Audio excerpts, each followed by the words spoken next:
Hi, I'm Peter. And I'm Paul. Welcome to the Twin Perspective.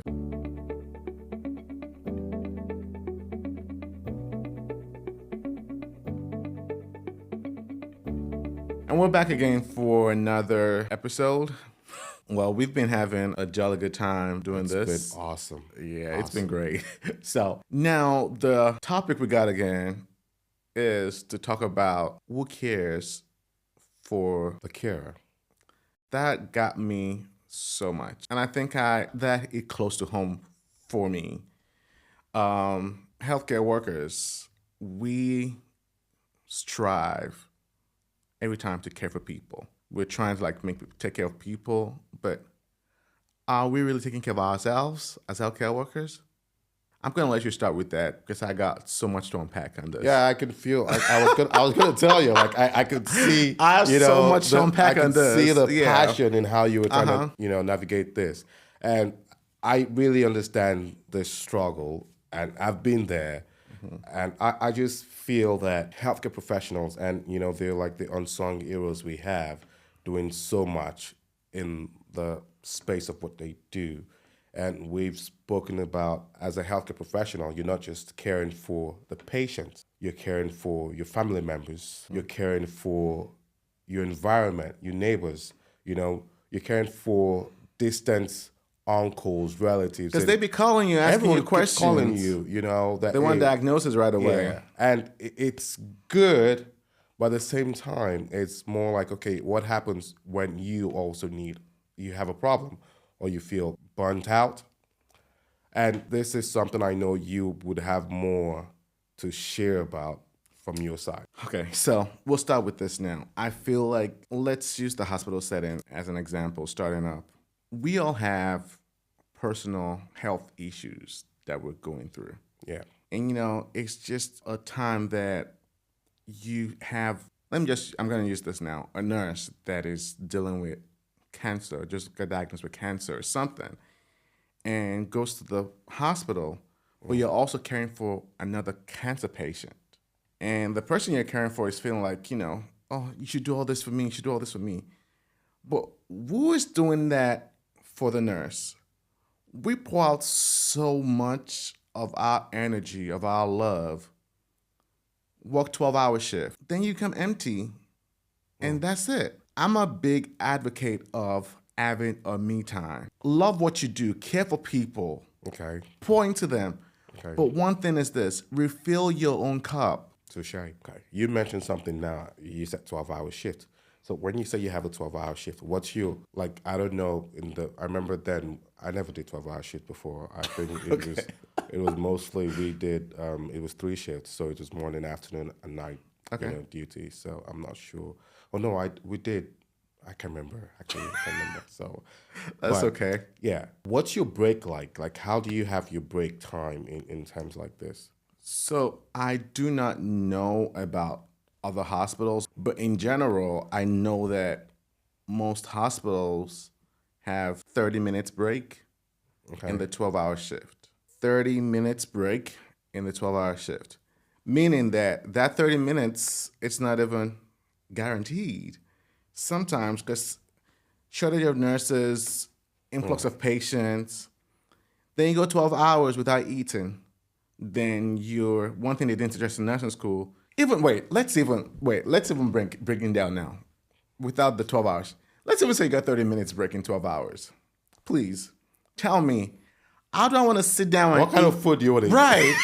I don't want to sit down and eat my food good in 30 minutes. You need to be fast. They didn't teach you that in nursing school, right? No. I have to be fast eating your They food. said we should chew our food well. No, you're not chewing well. You're swallowing with water. The time is so short sometimes, Yeah. and I don't know why it's that. And sometimes you don't even have it. Like I've seen a coworker of mine one that's like, oh my God, I finally got a pee. I've been holding it. You've been holding your pee because you're taking care of patients? Then you finally sit on the bathroom and like, oh, you feel good. It's just that, like, Yeah, it's stressful. That's stressful, yeah. And I'm all for it. Like, I'm all for taking care of people, but I feel like healthcare workers, we forget to take care of ourselves. We forget to have that mental health break. Take care of you. You know how you say you can't give what you don't have? Yeah. You shared a story to me and it made me really laugh when you were talking about when you were feeding a patient. That cracks me up all the time. You want to share it? Okay. So, way back when I was practicing, Yeah. and we had to feed the patient to eat, and I was feeding the patient, and I realized I actually have not had food for hours. The patient was very expressive, like and I'm like, oh my goodness, I'm so hungry. But you're feeding And I somebody was feeding else. someone, and at the end of it, I realized because I had to, lift the patient again, and I'm feeding someone to lift. I, the lifter, I've not even had food to eat yet. So Correct. it's like what you're saying. I'm just pouring into someone, but I'm You're not feeling empty, correct. and I still need to do the job. Take that spa treatment. Take that vacation. Use that PTO. You leave first. If you're not healthy, you cannot take care of somebody else. True, but I'll take it to the corporate side because I feel that policies and procedures should be done to help. I don't want to use the word regulate or to put things in place for a nurse. So, for example, if a nurse should work like 12 hours, I think I remember then you work like 12 hours, like for 3 days, you have like 2 days off, But we nurses also at the time, we go use those 2 days to do another job somewhere else. Listen, when I say the struggle is real, and I no shade on nobody or nothing. So work 3 days, you got 2 days up. Yes. First, I'll first say that it sounds easy. You only work 3 days. After those 3 days, I didn't want to do nothing for 2 days, especially for our night shift nurses. I give you kudos, night shift nurses, night shift nurses.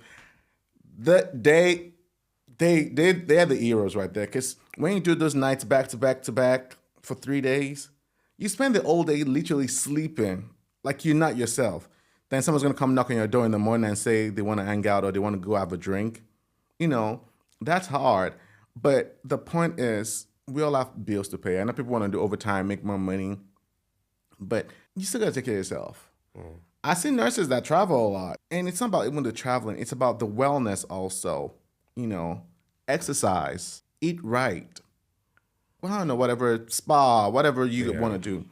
And we give people so much advice sometimes that we're not taking. We need to take it ourselves, right? Right. I used to take blood pressure medication, right? I know. And one time I'm like, I think I'm okay. And someone came into the hospital with elevated blood pressure. And I'm like, why didn't you take your blood pressure medication? You should know better. I was telling a patient that. And in my head, I'm like, this is me. We're so quick to tell another patient what he's doing wrong. And we forget. That we forget, like, we're not even treating ourselves that way. How do you advise us? Take all you said. Okay. I would say take all you said. I would also say that the corporate needs to emphasize and enforce some things, okay? In terms of, if I'll put a twist to this, okay? So lots of people that feel down, maybe, they have like a mental health breakdown or they're stressed and stuff like that. Can you go back to the organization and let them know that, hey, really, I want to cut my shift from this to this because, I'm not sure I have the capacity to do those long hours anymore till I get myself back. Does this make them feel, oh, if I go say this, it affects my job, it affects my performance, it affects how I've been seen? We need to have that welcoming environment and policy or standards that people are free without misusing those things to come say how they feel and not afraid of repercussions of what will happen to them when they say. I totally agree with that, and I feel like I'll speak for the U.S. I know a lot of people are actually trying to embody that policy, like how they say that open door policy. That you can actually speak to your managers, and they try to accommodate you as much as they can. Sometimes also I feel like we're more patient centered than worker centered. What do you mean by that? Sometimes we care more about taking care of all these patients. Let's say, like working in the ER now, you're taking care of all these patients, but you're actually overloading your staff, denying them lunches and all that. In that way, that's more patient-centered, which is a great thing to be more patient-centered. However, you got to realize that people taking care of these patients also need to be focused on. They need to have that way of life to have a balance, because when you wear them out and they can't come to work the next day, what happens? There's call-outs. So it's a ripple effect. It goes round. Because I worked so hard today, didn't take a break, I might fall sick. And that will take me out of the job for like, what, a week? So, but if it's balanced and it's a way that, okay, we're taking care of this patient, but we're not going to overwork our staff. I think there should be a lot of awareness on this, on this hospitals, and it should not be on the days that they're actually off, and you now put that day for training of awareness, and you tell them after their 3-night shift, there's an awareness, a wellness program happening on the Thursday of after working Monday, Tuesday, Wednesday, and you expect them to be there on Thursday. They need to rest. So they should be a balance. It's either they're being paid for that day or something to compensate them for, coming back to the office or coming back to work. I know when we first started as nurses, our first year, we have people that come, like, they cry after the shift. Like, just get in the car and just start crying because they had a crazy day. And like, is this the reality of life? Yeah. This wasn't told to us when we were in school. No, it wasn't. Yeah. But I feel like I told someone, she was asking me, I said, you feel better now? Like, did things change at work? I don't know if things change or I got used to it. That's different. Okay. Okay. Right. I don't know if it changed or I got used to, because I feel like we humans are just so, the way we are, we adapt. We get accustomed to it. It's crazy, but at the end of the day, like, okay, well, that's how life is. I would just take it then. And I tell you, the more you quickly accept it, the more you move, the faster you move on. Right. But we should put that mental health awareness out there. I feel like we should all take care of our mental health. Take a mental break. Sometimes I wish that we had like a room. I don't know if you've seen those videos. Like those scream. Yeah, those rooms that is just like no one could hear you and just go in there and just scream and just yell all your, I wish we had that in like, the hospitals. Yeah. Or probably not just scream, but just have that moment, Well, this would be great for us to also learn what people are facing at their place of work, whether in the hospital or in the corporate setting. And how do you have your wellness day? How do you have your break? How do you take care of yourself, apart from you just pouring out to people? How do you also receive? So it'll be nice to hear what everyone has to say. We look forward to seeing your comments and your feedback. Night shift nurses, I want to hear how you guys do this, because I was on night shift for a year. I know how that felt. All right. All right. Thank you so much, guys. Take care. All right. Bye.